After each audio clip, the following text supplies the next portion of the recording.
Welcome back to episode number 5 of the new rifle series.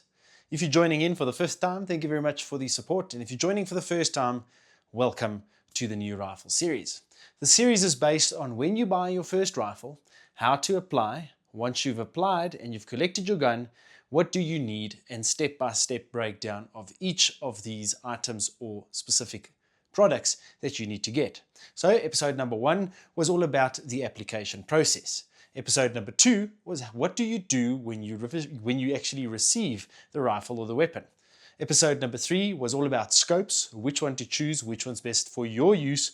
And episode number 4, which a lot of you guys enjoyed, and thanks for all the comments, was about the chassis system that you can use. And in that video, I mentioned that we'll be doing the shooting in episode number 5. Well, while putting all of these little bits and pieces together, I then realized that I didn't discuss with you guys scope, base, the 3 options, plus the muzzle device. So I'm going to go back on my word and we're going to change episode number 5 to the scope base and all about muzzle device.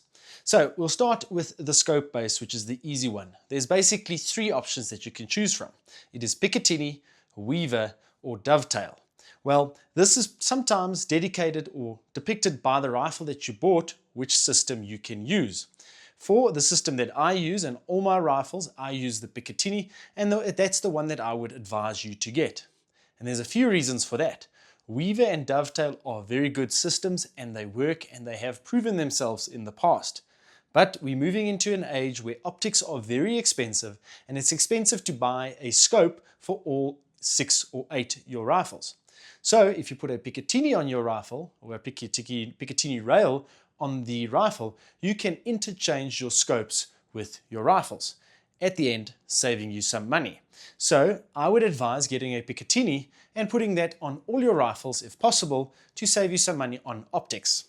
So I would advise that, and just a short breakdown on what options you have in the Picatinny base. So there's the 0, 20, 30 and 40 MOA rails that you can get. Now, to break this down and keep it as simple as possible, the number on the Picatinny rail, whether it's 0, 20, 30 or 40, is all about the shape of the Picatinny. I'll quickly grab one and just hold it up for you if you can see it over here. It's all about how thick the back end is, offsetting the Picatinny to the front, lowering your scope, giving you more elevation travel. So that's as basic as I can explain it, but this is very important for the decision you have to make and also the purpose that you're going to be using the rifle for. If you're planning on shooting a hell of a lot of distance, you need as big as you can, because you need to utilize the optimum elevation travel in the scope. If you are not trying to be a Rambo and throw your bullets over the rainbow, then maybe a 20 MOA is a better option, because 20 MOA still gives you at least 70% of your elevation travel in each of the scopes that you can choose. If you're going 0, you're basically dividing your elevation travel in half, but there's also a whole bunch of calculations that go with that, and I don't want to complicate it too much. So if you are unsure and you don't really know what you're going to do with the rifle, just buy a 20. That'll be a fantastic start. All right, guys, so that covers the base that goes onto the back where you mount your optic. Very simple, and there's a few guys we use in South Africa with a newcomer to the market. We use APW, Warrior, Arms, and the newcomer to the market is AIM Engineering. So you have options, and there's also a price difference between them. Some of them use steel, others use aluminium, which is hardened at the end, which is just as good as the steel, but you know, all of that is down to your preference. All right, scope basis covers. Let's talk about muzzle device. So as you can see next to me on the table, you have 3 options of muzzle devices. Well, actually 4. So you can go bare barrel, where you don't actually take any muzzle device and you shoot it as is, like you would do on a hunting rifle that was handed down. It's got some sentimental value and you don't want to cut thread onto the barrel. So you just shoot no muzzle device at all. So that's option number 1. Option number 2 will be the smallest of the 3, and this is a muzzle brake. So these little things are built to reduce muzzle rise and reduce recoil. So each caliber, starting from the small ones, like the one for this build, a 223, all the way to the Magnum calibers. So the reason why you want this is on the larger spectrum is to reduce the recoil, which in turn reduces the impact on your body, which reduces fatigue over long days of shooting. But the main purpose for this is to reduce the muscle rise so that you can increase the speed that you shoot your follow-up shots. Because it disperses the recoil to the side instead of up, you have better follow-up shots and better ability to see downrange and see your impacts. So the muzzle device is a very useful little tool. But the guy on this side and the guy on that side eats dirt, and it keeps their ears ringing for the whole day. So all good and well that it is a proper piece of equipment, but just if you're shooting teams, it might actually hurt the guys next to you more than it's hurting you. So very good little thing. It has its pros, it has its cons. Biggest pro would be two of them, reduce muscle rise and reduce recoil. And the second one would be your fatigue on your body shooting the Magnum calibers. So very little good option to get if you are planning on shooting competitions and requiring follow-up shots. Your second option, as we all know, would be what they also refer to as the can. Just a normal silencer. So this specific one is a mute silencer, nice and long, and it actually works because of the length. It actually reduces the noise a little bit more, but more on that in a bit.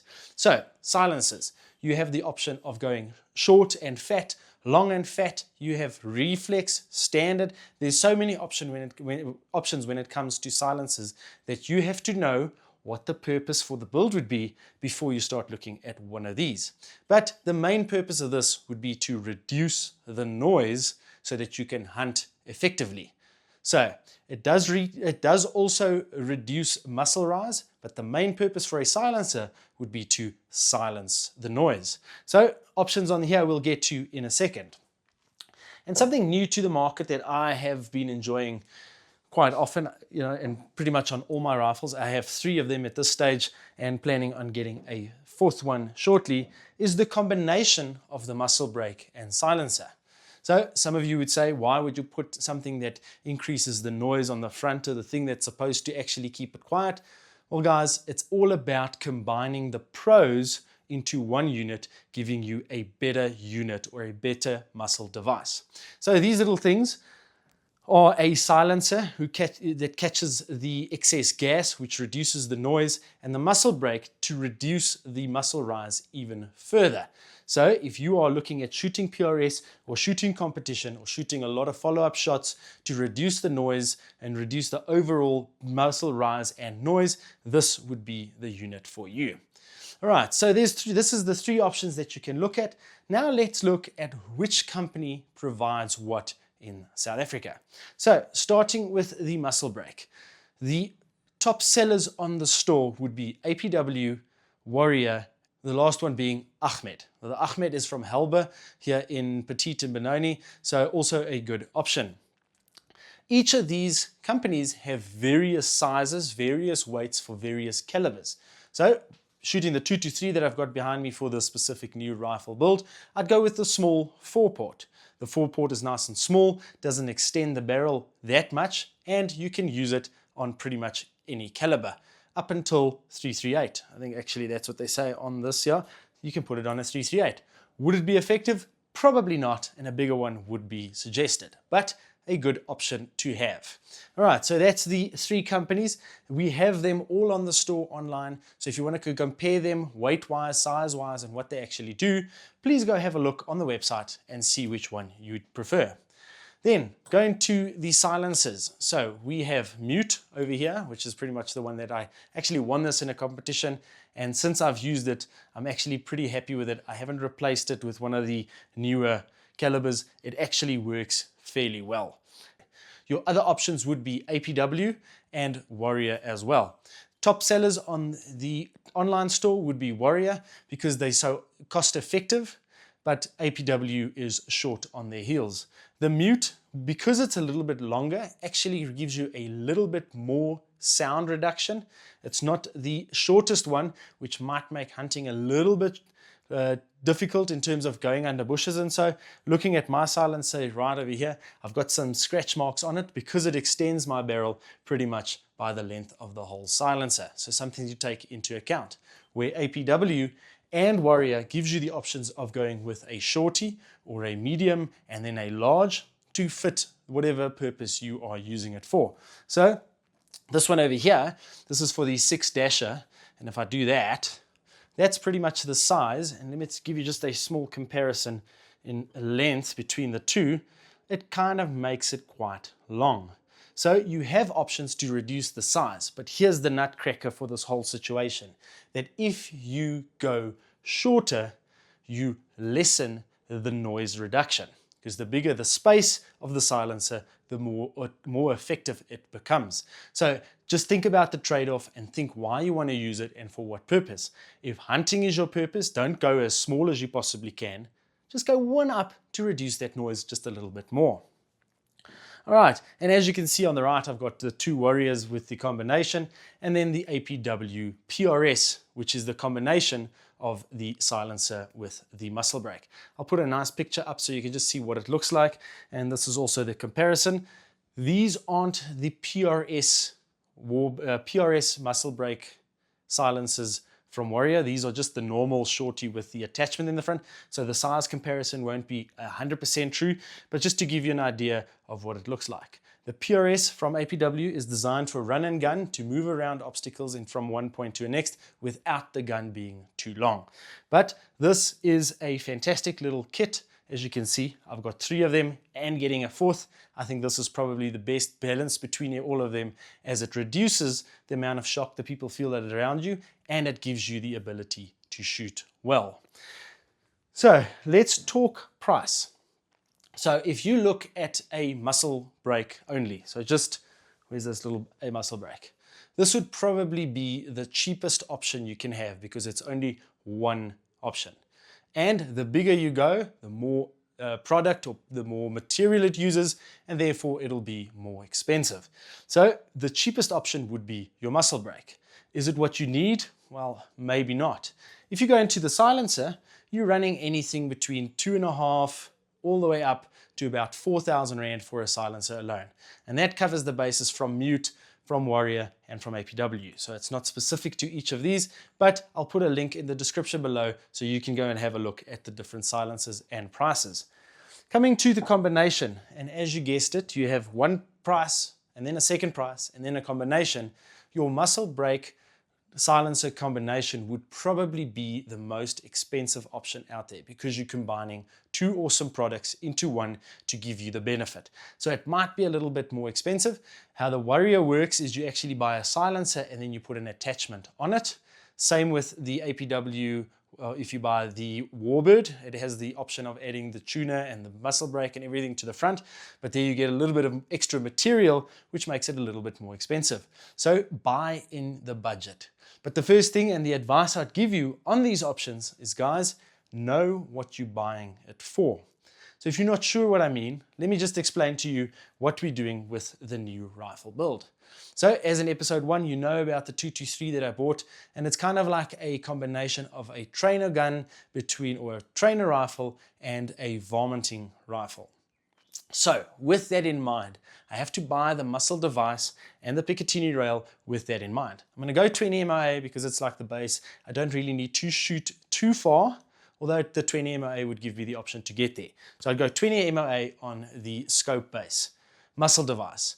In terms of what I want the quietness when I do the varminting, and I might actually want to reduce the muzzle rise, not that the 223 has got that, so I might actually do the combination. So I might actually go, and I'm by chance grabbing the APW. As you can see, I have 2 of those. It is a good option, and it will actually look quite cool. I mean, we're all looking at buying something that looks cool and works. And all of these products offer you something that looks good and works. So it's your choice to know what you want to get. And if you're not sure and you have some questions, send me a DM, comment on the video, go onto the website, get my number, send me a WhatsApp. Let's have a chat about something that you want and what your requirements would be. Guys, it's a short video. It's just episode 5 for Muzzle Device and Picatinny rail. And this time I promise this is the truth. The next one would be load development for this rifle. Just a quick load down. It is going to be about brass, primer choice, bullet choice, and primer choice. From there, combining this, going to the shooting range and shooting it so we can actually see how it performs different weights against different powders, and then we're going to pick the best one and take it from there. And just to let you in on a little bit of a secret, once all of that's done and I've done all of the work, I'm going to send the gun to have it blueprinted and trued, or true and blueprinted, to get it even better. And then we're going to do this whole exercise again, but it's to show you that the difference between the blueprinting is actually worth it. So guys, I hope to see you in the next ones. If you joined back, thank you very much, and we'll see you in the next one. Goodbye.